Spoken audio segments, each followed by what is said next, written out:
एक साधु अपने आश्रम में कुछ शिष्यों के साथ बैठ के भगवत कथा बोल रहे थे और उसी वक्त उस राज्य की राजकुमार उस आश्रम के पास से गुजर रहे थे कि सोचा साधु से मिलके चलता हूँ और आश्रम के अंदर जाने लगे। अंदर पहुंच के राजकुमार ने देखा कि साधु और कुछ शिष्य बैठ के बात कर रहे हैं। राजकुमार ने साधु को बोला, ऋषिवर, मैं आपसे कुछ बात करना चाहता हूँ।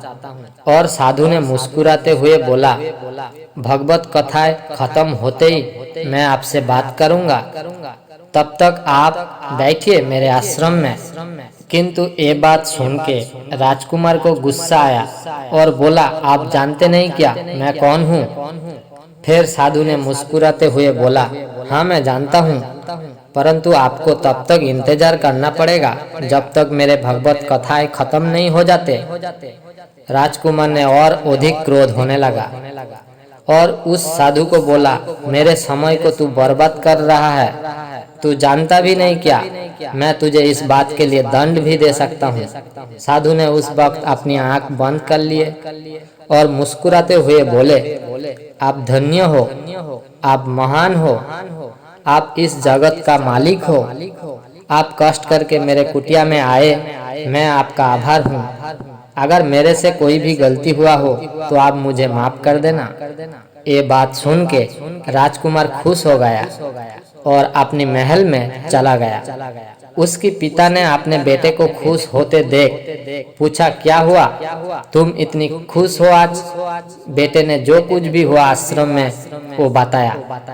फिर उसके पिता ने बताया कि तुम अज्ञानी हो, तुम मूर्ख भी हो। उस साधु ने तुम्हें कुछ भी नहीं कहा, वो तो अपने भगवान को कहा, और इस दुनिया का मालिक एक है, गॉड, हम और तुम नहीं। इसलिए अपने आप को कभी मालिक मत समझना।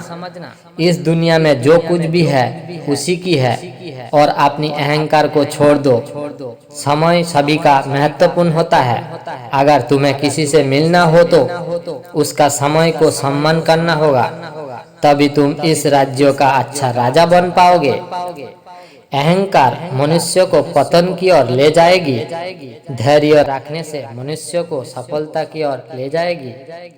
चयन आपको करना है।